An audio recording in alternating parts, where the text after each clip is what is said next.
Coming up tonight on CTV News, see what a limited market is offered for CSU students who are trying to find housing for next year.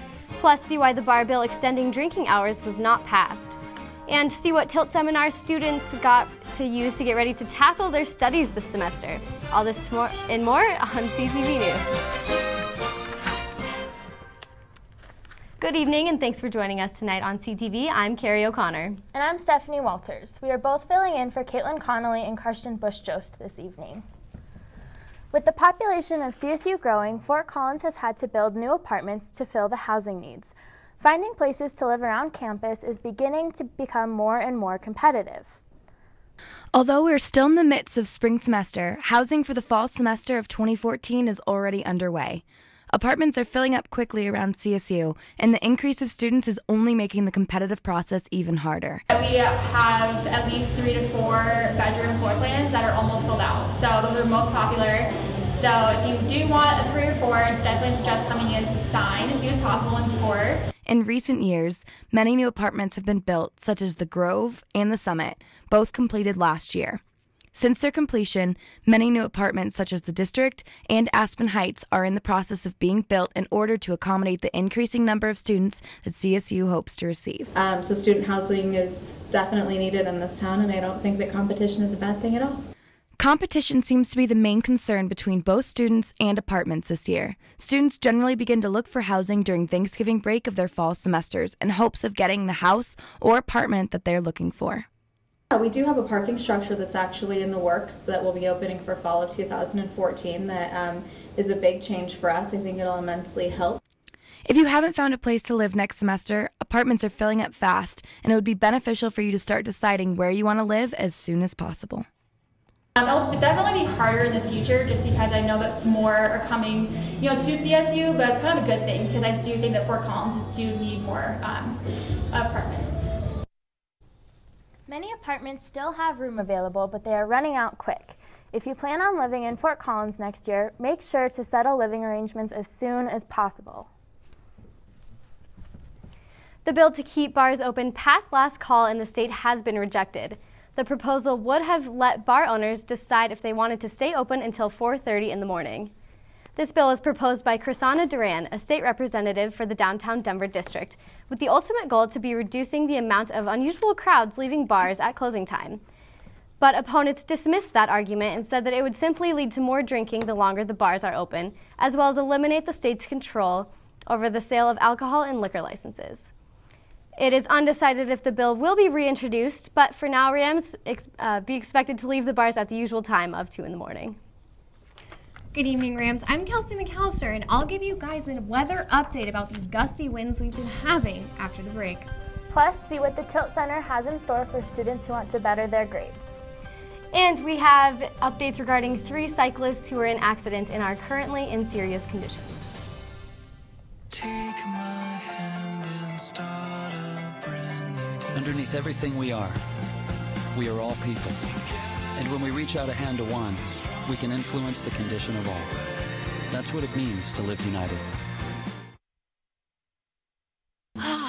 The great outside. My new mom and I have a lot in common. So shiny. We both love the outdoors. That's not a flower.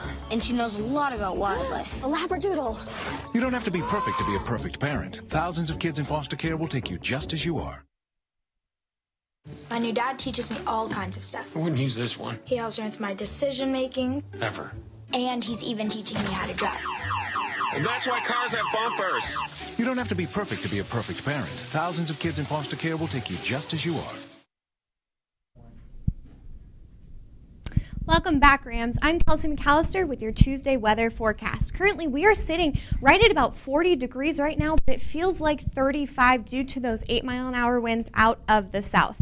So it's still pretty chilly, but nothing like the gusty winds we saw today. Now, the highs today were still very nice. We saw temperatures 52 in Fort Collins, 64 degrees in Denver, and 60 in Colorado Springs.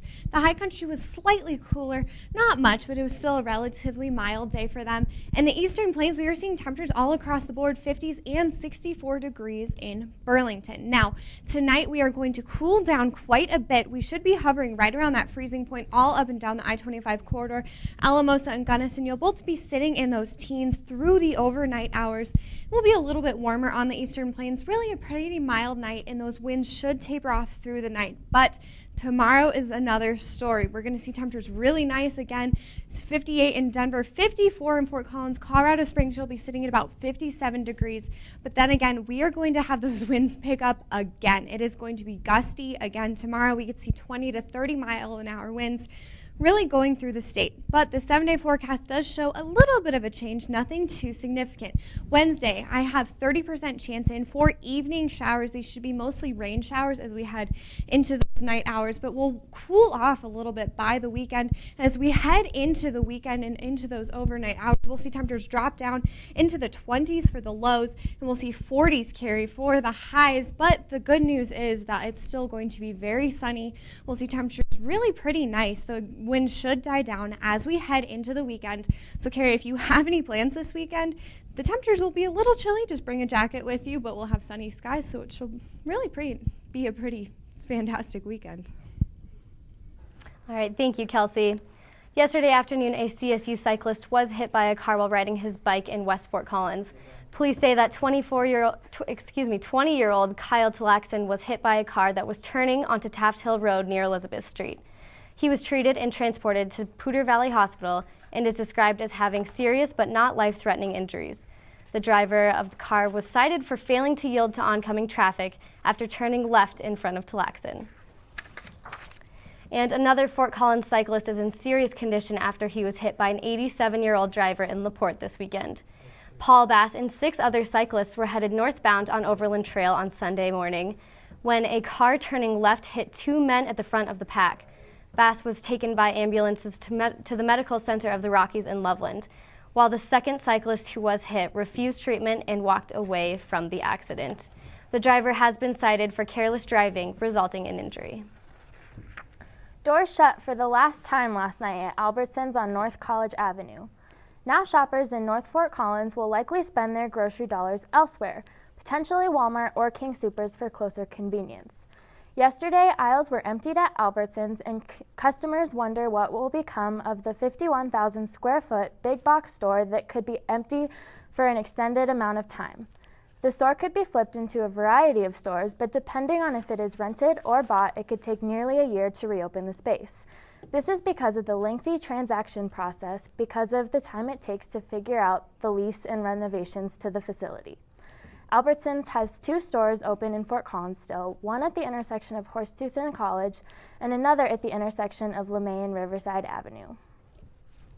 CSU's Tilt building has many resources for students who need help in classes or want to do better in school. CTV reporter Carson Bush-Jost checked it out. The Institute for Learning and Teaching, also known as TILT, has been providing resources for students along with teachers for many years. This building provides seminars, workshops, and many other tools to help CSU students and faculty succeed. Derry Barrage, TILT's head coordinator, gave me some insight. We host programs for both faculty as well as student populations here at CSU. Programs by TILT include workshops every week to help students. Each workshop that we offer, Monday is at 4, Tuesdays at 5, and Thursdays at 6. They're non-sequential, so they don't build on each other. Students can just pick which one they can go to based off their availability. I stopped in on one workshop called Getting Organized to see what it was all about. Okay, tell me more about that. Why would you like some help with organization with that course? We only have one test since the final.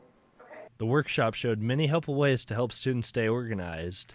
It also offered ways to prioritize, a thing many students need due to their busy schedules.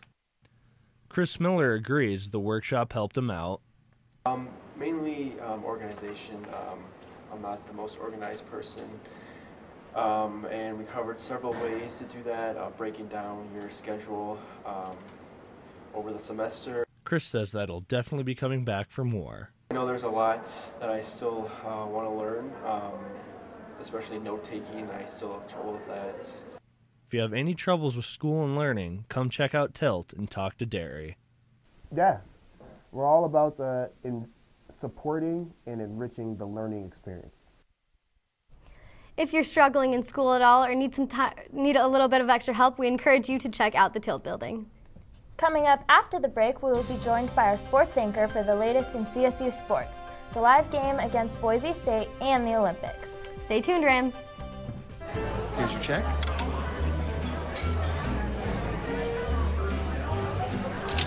Oh, you got it.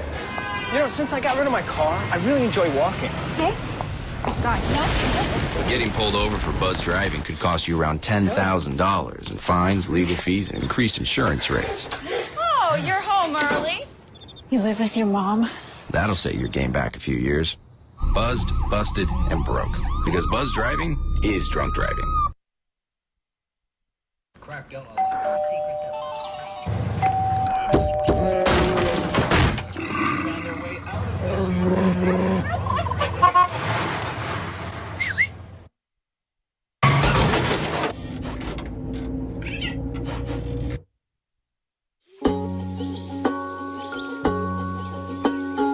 Getting closer to nature can get you closer to your family. Go to discovertheforest.org.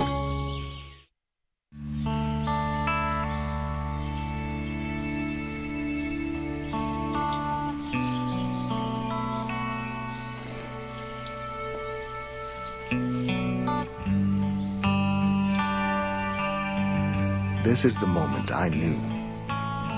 His future had no boundaries. There are some moments only the forest can inspire. Find yours at discovertheforest.org. We are now welcomed by our sports anchor, Patrick Enslow, who is here filling in for Elizabeth Prassey. Thanks for joining us tonight, Patrick. Thanks for having me, guys. And the CSU men's basketball team is taking on Boise State right now at Moby. Boise State leads 7. Bejarano leads CSU with 10 points. The conference-leading Lady Rams are in action against Boise State on the road tomorrow as they look to extend their 9-game win streak. In Olympic news this morning, the U.S. brings home another gold medal in Sochi with David Wise winning gold in men's skiing halfpipe. U.S. Alex Diebold grabbed bronze in men's snowboard cross. Last Olympics, Diebold was the wax technician in Vancouver for the U.S. team. Now he is on the podium.